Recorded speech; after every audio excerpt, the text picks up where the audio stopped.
gonna tell you, I'm just kind of putting it out there too because of what's number 9. I'm not disputing it and saying he didn't or he did, and Jeremy's just kind of questioned, but we're not really going to question too much about Gary Hart because Gary will cut a bit. Yeah, Gary Hart will cut a bit.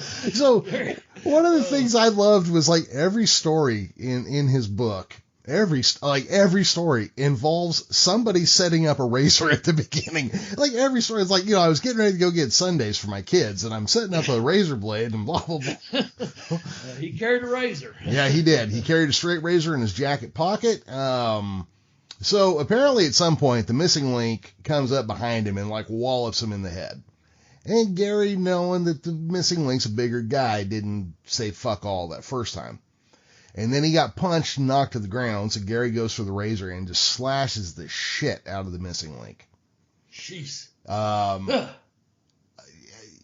the rumor is, or what Gary thought that Ken Mantell probably put the link up to it. Yeah. And that sounds like, see, this is what I mean. Like, wrestling was some mobster shit back then. This is what I'm saying. It's like, I don't think he wasn't involved, but I don't think he was. But wrestling itself, before it was corporate, was some fucking shady business and shit like this. You could slice a dude up. Cops weren't called. No. HR, HR didn't get involved. You weren't taking a week off without pay while waiting fuck the bookers want to put the guy up to hit you. Who you go to? Yeah. So the long and the short of this one is that Gary carried a razor, and you did not fuck with Gary Hart. No. Nonetheless, he was a Chicago street boy according to his own background. Right. And he didn't give a fuck if you were bigger than him. He'd fucking look you right in the eye.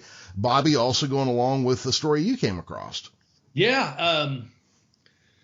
Bill Watts, I was reading an article about him, and he talked about how I was just looking up some background stuff outside the book, and of course doing YouTube and just, internet and stuff. But Watts said that he backed Abby down in the right thing, that Abby was, being a little bit ashhole-ish, I guess, about business, not wanting to do certain things that was right for business. And Gary come in and fired up on Abby and backed him down, and apparently cussed him out as he was backing him down and yelling at him.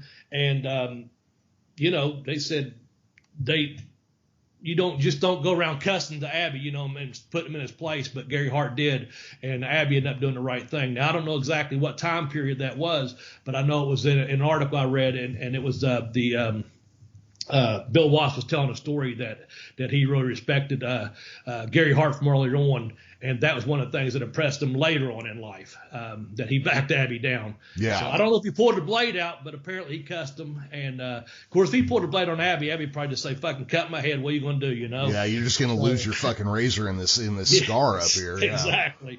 So that was just one of those things. I guess he just didn't take any shit from people, man.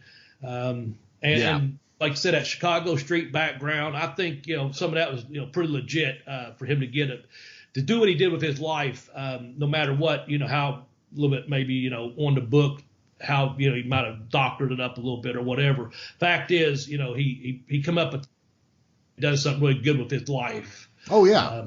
In professional wrestling, you know what I'm saying? Yeah, and, the thing is also, like, when we're talking about this, a lot of this information we're getting from his book or from stories that were told by him in a lot of cases. And look, we're both storytellers to a certain degree, and you never let the facts get in the way of a good story. Absolutely not.